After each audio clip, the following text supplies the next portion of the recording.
নমস্কার বন্ধুরা, রুনুর রান্নাঘরে আরও একটা নতুন পর্বে সবাইকে আরও একবার আমন্ত্রণ জানাই। আজ আমি আপনাদের সাথে শেয়ার করব ডাঁটা আলু বড়া দিয়ে ঝোল। এটি একটি খুব সাবেকি রান্না। তো চলুন আজকের রেসিপিটা দেখে নেওয়া যাক।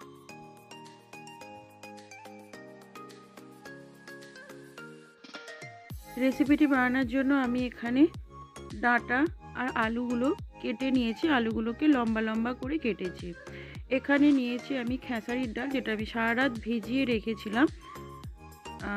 এটা আমি বেটে নেব।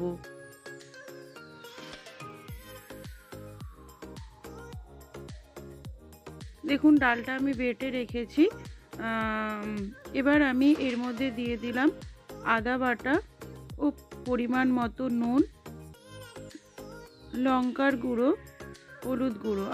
আপনারা এখানে গুঁড়ো লঙ্কার পরিবর্তে কাঁচা লঙ্কাও কিন্তু বেটে ব্যবহার করতে পারেন। এবার আমি ডালটাকে খুব ভালোভাবে মিনিট 5 সময় ধরে খুব ভালোভাবে এইরকম ফেটিয়ে নেব। এই রান্নাটা খুবই সাবেকি একটা রান্না, খেতে ভীষণ সুস্বাদু হয়। গরমের দুপুরে ভাতের সাথে পরিবেশন করতে পারেন। খুবই সহজপাচ্য একটি রেসিপি। ডালটা আমার ফ্যাটানো হয়ে গেছে। এবার আমি এটা থেকে বড়া ভেজে নেব। তার জন্য কড়াইতে দিয়ে দিলাম সাদা তেল। আমি এখানে সাদা তেলের ব্যবহার করেছি, আপনারা চাইলে কিন্তু সর্ষের তেলেও পুরো রান্নাটা করতে পারেন। এবার ডালটা থেকে ছোট ছোট বড়া আমি ভেজে নিলাম। আমি যে ডালটা ভিজিয়েছিলাম তার থেকে আমার এখানে 5টা বড়া হয়েছে। দেখুন বড়াগুলোকে আমি খুব ভালোভাবে উল্টে পাল্টে ভেজে নিলাম। এবার ওই তেলের মধ্যে আমি দিয়ে দিলাম সরিষার তেল। রান্নাটা কিন্তু সরষার তেলেই করতে হবে, তাহলে স্বাদটা ভালো হয়। পুরো রান্নাটাও কিন্তু আপনারা সর্ষের তেলেও করতে পারেন। এবার তেলটা গরম হলে তার মধ্যে দিয়ে দিলাম 5 ফোড়ন আর তেজপাতা।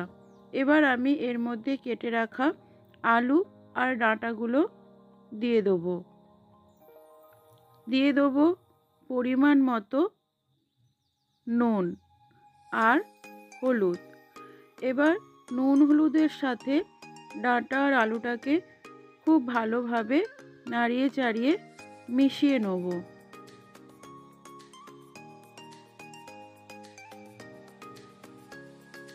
এবার ঢাকা চাপা দিয়ে আলু আর ডাঁটাটাকে আমি খুব ভালোভাবে কষিয়ে নেব। ঢাকা চাপা দেওয়ার ফলে আলু আর ডাঁটাটা কিন্তু অনেকটাই সেদ্ধ হয়ে যাবে।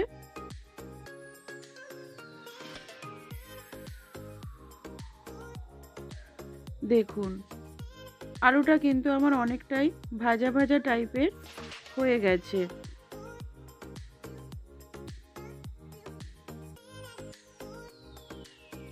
খুব ভালোভাবে আবারও আলুটাকে আমি নেড়ে দিলাম। এবার আমি এর মধ্যে দিয়ে দিলাম আদা বাটা আর দেবো কেটে রাখা টমেটো। আদা আর টমেটোটাকে খুব ভালোভাবে মিশিয়ে নেব। দিয়ে দিলাম একটা কাঁচা লঙ্কা ফাটিয়ে দিয়ে দিলাম। সব কিছুকে খুব ভালোভাবে আবারও একবার মিশিয়ে নেব। এই সময় টমেটোটা দিলে টমেটোটা খুব বেশি গলে গলে যাবে না, একটু গোটা গোটা মতো থাকবে, মুখে পড়বে, খেতে কিন্তু খুবই ভালো লাগবে।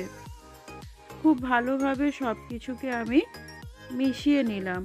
আবারও ঢাকা চাপা দিয়ে আমি সব কিছুকে খুব ভালোভাবে কষিয়ে নেব।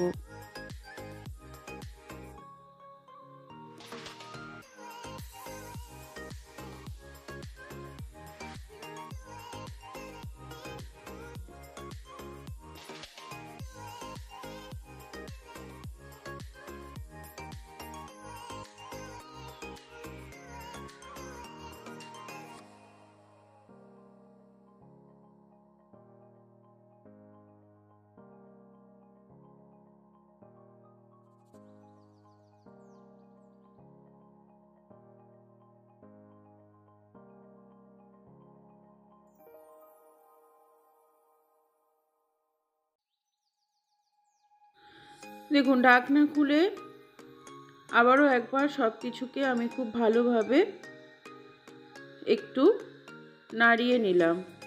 আবারও আমি কিছু সময়ের জন্য ঢাকা চাপা দিয়ে দেবো।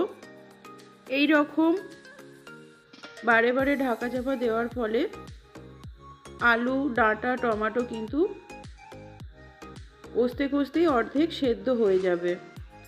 দেখুন আলু টমেটোটা বেশ সেদ্ধ হয়ে গেছে। এবার আমি এর মধ্যে কিছু গুঁড়ো মশলা দিয়ে দেবো। দিয়ে দিলাম ধনের গুঁড়ো, জিরের গুঁড়ো ও লঙ্কার গুঁড়ো।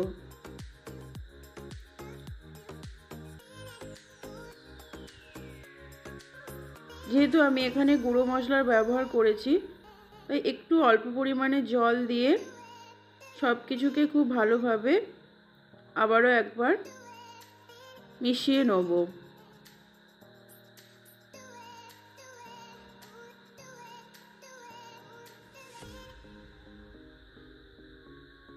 এবার আমি এর মধ্যে দিয়ে দেব পরিমাণ মতো জল। যেহেতু এটা একটু ঝোল হবে, তাই যেই পরিমাণে ঝোল রাখবেন এই পর্যায়ে কিন্তু সেই বুঝে জলটা দিতে হবে। আলু ডাঁটাটা সেদ্ধও হবে। আমি এখানে প্রায় 3 কাপ মতো জল দিলাম। এবার এটাকে ঢাকা চাপা দিয়ে সেদ্ধ হতে সময় দেব।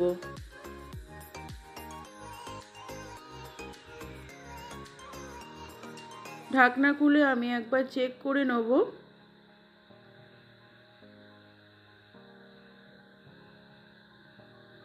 এবার আমি এর মধ্যে দিয়ে দিলাম ভেজে রাখা বড়াগুলো। আলুটা আমার বেশ সেদ্ধ হয়ে গেছে। আমি বড়াগুলোকে দিয়ে দিলাম। বড়াগুলো আগে থেকে দেওয়া যাবে না। আগে থেকে বড়াগুলো দিলে বড়াগুলো কিন্তু ভেঙে যাবে। দিয়ে দিলাম 1 টিস্পুন মতো চিনি আর দিলাম গরম মশলা গুঁড়ো। এটা আমার বাজারের কেনা গরম মশলা, তো সেটাই আমি দিয়ে দিলাম। সব কিছুকে আবারও খুব ভালো করে মিশিয়ে নিলাম। খুবই সহজপাচ্য একটা রান্না, গরমের দুপুরে খেতে কিন্তু খুবই ভালো লাগে। আর এখন সজনে ডাঁটা তো বাজারে প্রচুর পরিমাণে পাওয়া যাচ্ছে। বাড়িতে অবশ্যই একবার এইভাবে এই রেসিপিটা ট্রাই করুন। আশা করছি আপনাদেরও ভালো লাগবে। আজকের রেসিপি কেমন লাগলো কমেন্ট বক্সে কমেন্ট করে জানাতে ভুলবেন না। রেসিপি যদি ভালো লাগে আমার চ্যানেলের সাথে থেকে এগিয়ে যেতে সাহায্য করবেন। নিরামিষ দিনে এই রকম একটা রেসিপি অবশ্যই ট্রাই করবেন। আশা করছি আপনাদেরও ভালো লাগবে। সবাই ভালো থাকবেন, সুস্থ থাকবেন।